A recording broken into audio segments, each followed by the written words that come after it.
నమస్తే, నేను మధు. జగన్ విదేశాలకు వెళ్లేందుకు షరతులతో కూడిన అనుమతి ఇచ్చిన సిబిఐ కోర్టు. మరి ఏంటి ఆ షరతులు? ఈ రోజు మనం తెలుసుకుందాం. ప్రస్తుతం మనతో పాటు ఉన్నారు సీనియర్ జర్నలిస్ట్ డివిఎస్ గారు. వారిని అడిగి మరిన్ని విషయాలను తెలుసుకుందాం. నమస్కారం సార్. నమస్తే sir, CBI court Jaganmohan Reddy విదేశాలకు సంబంధించినటువంటి షరతులతో కూడిన అనుమతి ఇచ్చినట్టు తెలుస్తుంది. 2 వారాల పాటు వెళ్ళనున్నట్టున్నారంట కదా సార్. సో ఏంటి సార్ ఆ షరతులు? అంటే లోటస్ పాండ్కి ఆయన షిఫ్ట్ అవుతున్నాడు అని చెప్పి మనం నిన్నటిదాకా చూసాం. 3-4 రోజులుగా సడన్ గా లండన్ పర్యటన పెట్టుకున్నారా. జగన్మోహన్ రెడ్డి లాస్ట్ అక్టోబర్లో వెళ్ళినట్టున్నారు. 6 నెలలు అయిందా? మళ్ళా ఇప్పుడు వెళ్తున్నారా? అంటే కూతుళ్ళు అక్కడ ఉన్నారు, హర్ష వర్ష, వెళ్ళటం తప్పుగా. ఇప్పుడు వెళ్ళేటప్పుడు ఇప్పుడన్నా మీరు ఫోన్ నంబర్ కరెక్ట్గా ఇచ్చి వెళ్తున్నారా? పోయినసారి ఏంటి, ఆయన ఏదో ఫోన్ నంబర్ ఇచ్చాడు, అది కాస్త రాంగ్ నంబరు, మేము ఫోన్ చేస్తే అందులో ఎవరు ఎత్తట్లేదు. సిబిఐ దాని మీద పిటిషన్ వేసింది. గందరగోళం అయింది అప్పట్లో. ఆయన మళ్ళీ కోర్టుకు కూడా హాజరయ్యాడు. ఇప్పుడు ఇచ్చిన ఈ షరతుల్లో కూడా ఈరోజు ఈ పెట్టుకున్నటువంటి ఈ పిటిషన్లో కూడా మీరు వెళ్ళడానికి అనుమతిస్తూనే ₹1,00,000 పూచీకత్తు, ఈ ఫోన్ నంబరు లేకపోతే మెయిల్ ఐడి ఇవన్నీ మామూలే. మళ్ళా తిరిగి వచ్చిన తర్వాత కోర్టుకి హాజరుగమ్మన్నా. ఈ ₹1,00,000 పూచీకత్తు ఎందుకు సార్ తీసుకుంటారు? అది గ్యారంటీ. మామూలుగా ₹1,00,000 ఏముంది, ఇప్పుడు ఆయన అసలు లక్షల కోట్లు ఉన్న ఆయన ₹1,00,000 పూచీకత్తు అంటే నీ ఉద్దేశం ఏంటంటే ఏంటంటే ఇంకా పాత ₹1,00,000 ఏంటి, అదన కొంచెం పెంచొచ్చు కదా. ఎప్పుడో బ్రిటిష్ కాలం నాటి ₹1,00,000 పూచీకత్తే ఇంకా కొనసాగిస్తున్నారా అంటావా? చూద్దాం కోర్టులు ఏ నిర్ణయాలు తీసుకుంటాయో. ఇక్కడ ఏంటి, లాస్ట్ టైం అతను తిరిగి వచ్చిన తర్వాత కోర్టుకు హాజరుగమ్మంటే ఒక పెద్ద విన్యాసం. అప్పుడు హైదరాబాద్లో సినిమా చేశారు. అసలు ఆ పర్యటన ఓ పెద్ద ర్యాలీ. చివరికి ఆ ర్యాలీ అంతా చేసుకుని కోర్టుకు వెళ్తే అక్కడ కోర్టులో ఎంతసేపు ఉన్నాడు? 3 నిమిషాలు ఉన్నాడు. మీరు చెప్పుకునేది ఏమైనా ఉందా అని అడిగినట్టున్నారు. ఏం లేదు, నో అన్నాడు వాళ్ళ అడ్వకేట్. ఈయన కూడా ఏదో నవ్వు ఉంటాడు నుంచున్నప్పండి. నో అనగానే ఓకే ఇక మీరు వెళ్ళొచ్చు అన్నారు. అంటే వచ్చేటప్పుడేమో అంత హడావుడి ర్యాలీ, హైదరాబాద్ అంతా ట్రాఫిక్, అసలు మొత్తం ఇబ్బందులు జనాన్ని. వెళ్ళేటప్పుడు ఎవ్వరు లేరు. ఇప్పుడు అందుకే కోర్టు ఈరోజు ఇచ్చినటువంటి ఈ షరతుల్లో కూడా మీరేమి కోర్టుకి మీరు మొన్నట్లాగా ర్యాలీగా రావాల్సిన అవసరం లేదు, వీడియో కాన్ఫరెన్స్లో అటెండ్ అయితే చాలందా? అవును సార్, దీనివల్ల చాలా మేలే జరుగుతుంది. ట్రాఫిక్ టైం అంతా వేస్ట్ అవ్వదు. అంటే ఆ సిబిఐ ఏది ఆ 11 కేసులు, ఈడీ 9 కేసులు, ఇప్పటికి 14 ఏళ్లుగా డ్రాగాన్. ఇప్పుడు అవి రోజువారీ విచారణకు ఎప్పుడు ఆదేశించారు? డే టు డే ఎంక్వైరీకి ఆదేశించి ఎన్నాళ్ళయింది? ఆ డే టు డే ఎంక్వైరీకి హాజరీలోనే లాస్ట్ టైం అక్టోబర్లో హాజరయ్యాడు, వచ్చాడు. ఏమైంది అసలు ఆ విచారణ? ఇవాళ జనం ప్రశ్న, మనం అడిగే ప్రశ్న కాదు. జగన్మోహన్ రెడ్డి ఆ 11 కేసులు కొట్టేస్తారా? కొట్టేయండి. ఈడీ 9 కేసులు కూడా కొట్టేస్తే కొట్టేయండి, డిస్మిస్ అన్నా చేయండి, లేదు విచారణ ట్రయల్ అన్నా నడపండి. తప్పు కనుక తేలితే, నిందితుడిగా నిర్ధారణ అయితే శిక్షించండి. ఏం మెసేజ్ ఇస్తున్నాయి ఈ వ్యవస్థలు, ఈ కోర్టులు? ఇప్పుడు ఒక ఆర్థిక నేరస్తుడు 13 ఏళ్లుగా బెయిల్పై ఎలా ఉన్నాడు? సిపిఐ నారాయణ అడిగాడు. Correct question. వాళ్ళే కాదు, ఇప్పుడు ఏది ఆ సిబిఐ మాజీ డైరెక్టర్, ఆ పంజాబ్ రిటైర్డ్ డీజీపీ, ఎంతమంది అమ్మా, అటు పోలీస్ అధికారులు, ఇటు ఈ రాజకీయ నాయకులు, జనం ఎందుకు ఇంత తాత్సారం చేస్తోంది? అంటే కోర్టులు కాదు, నిందితులే కోర్టులను ఎలా ఆడుకుంటున్నారు.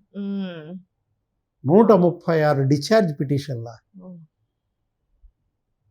ఈ కేసులో నిందితులందరూ వేసినటువంటి డిశ్చార్జ్ పిటిషన్ల సంఖ్య 136.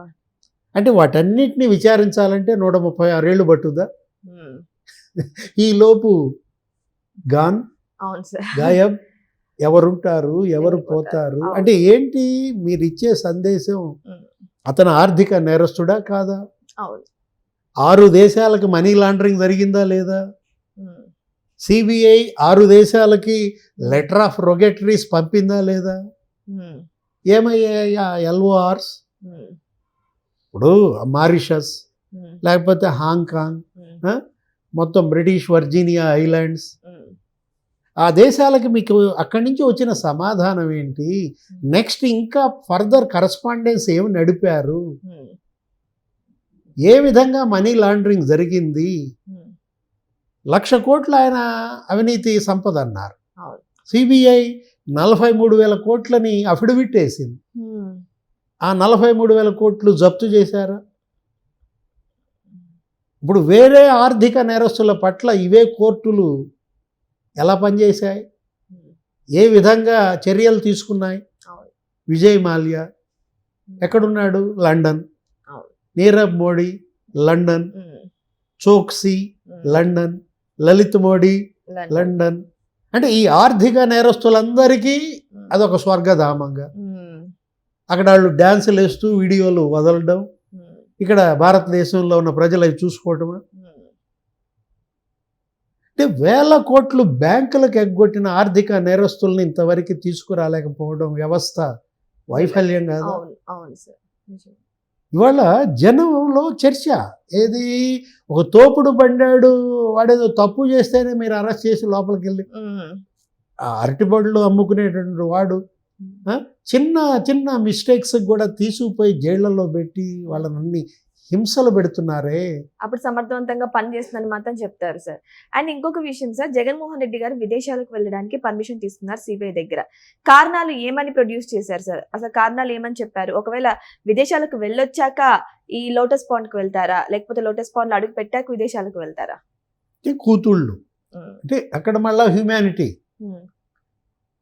చాలా తెలివైన వాళ్ళు కదా, మామూలు నిందితులు కాదు కదా. ఇప్పుడు అటు కరుడుగట్టిన క్రిమినల్స్, ఇటు మోస్ట్ ఇంటెలిజెంట్స్. జనరల్గా ఈ రెండు కలవు. అవును. ఏది? ఈ తెలివి, ఈ నేరం ఒక చోట కూర్చో, జగన్లో వచ్చి కూర్చుంటాయి. అంటే ఇప్పుడు అక్కడేమో మరి పిల్లల దగ్గరికి వెళ్తానంటే వద్దనకూడదు కదా. ఒక తండ్రిగా మరి పాపం హర్ష వర్ష వాళ్ళ నాన్న ప్రేమ కోసం ఎదురు చూస్తుంటారు, అమ్మ ప్రేమ కోసం ఎదురు చూస్తుంటారు అనే హ్యుమానిటీ గ్రౌండ్స్లో ఇచ్చారు పర్మిషన్. వాళ్ళే రావచ్చు కదా సార్, ఈయన ఎందుకు వెళ్ళాలి? వచ్చారు మొన్నే, వాళ్ళు మొన్న వచ్చారు. ఎందుకో ఈ ఎండలు విపరీతంగా ఉన్నాయి, ఈ ఇక్కడ ఉండలేకపోతున్నాం. మామూలుగా బెజవాడ ఎండ నేను చెప్పాల్సిన పని ఉంది, అది బ్లేజ్ వాడ. బెంగళూరు వెళ్ళినా అక్కడ మరి మంట పండుతోంది, నిద్ర పడతల్లా. ఇక అందుకని లోటస్ పాండ్ మీరు అన్నట్టుగా ఏదో షిఫ్టింగ్ అన్నారు. ఇక్కడ ఏదో బీఆర్ఎస్ ఉంది, అటు ఇద్దరం కలిసి పనిచేద్దాం, గతంలో ఎలా అయితే మరి కలిసి నడిచాము మళ్ళా వైసీపీ బీఆర్ఎస్ హల్చల్ ఏది కలిసి నడుద్దాం అనుకున్నారో మరేదో దగ్గరగా ఉండటం కోసం లోటస్ పాండ్కి వస్తున్నాడు అన్నారు. మరి హైదరాబాద్ ఎండలు కూడా తట్టుకోలేక ఇప్పుడు లండన్, ఇప్పుడు యూరప్, యూకే పర్యటన, అక్కడేదో అసలు ఒక దీవి కొన్నాడు అన్నారు. మనకు వాస్తవాలేవో తెలియదు. జగన్మోహన్ రెడ్డి అక్కడ ఒక బ్యాంక్ పెట్టాడు అన్నారు.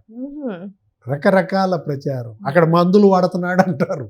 ఏది నిజమో తెలియని పరిస్థితుల్లో ఇక్కడ మందుల కోసం వైద్యం కోసం వెళ్ళాడా, లేదు ఈ డబ్బు లావాదేవీల కోసం ఆ బ్యాంకు ఆ దీవి నిజంగా కూతుళ్ళని చూడటానికి వెళ్తున్నాడా? ఏదైనా చట్టంలో లొసుగులు, వ్యవస్థలో ఆ లొసుగులు, వాటిని అడ్డం పెట్టుకుని అసలు వీళ్ళు ఒక కరుడుగట్టినటువంటి నేరస్తులు పొలిటికల్ పార్టీలు పెట్టడం, జనామోదం పొందడం, జనాన్ని నమ్మించడం, మాయ చేయడం, ముఖ్యమంత్రులు కావడం గతంలో చూడలా, ఇప్పుడు మన కళ్ళ ముందే కనపడుతున్నాయి. ఇంకా భవిష్యత్తులో ఏం చూస్తాం? నిజమే. సో ఏదేమైనా సరే ఇప్పుడు జగన్మోహన్ రెడ్డి సిబిఐ ద్వారా పర్మిషన్ తీసుకొని మరి విదేశాలకు వెళ్ళాలనుకుంటున్నారు. మరి నిజంగానే వారి కూతులను కలవడానికి వెళ్తున్నారా? దీని వెనకాల ఇంకేదైనా రాజకీయ పరిణామాలు ఉన్నాయా? వెయిట్ చేసి చూద్దాం ఏం జరగబోతుందో. Thank you so much. Thank you sir. నమస్తే.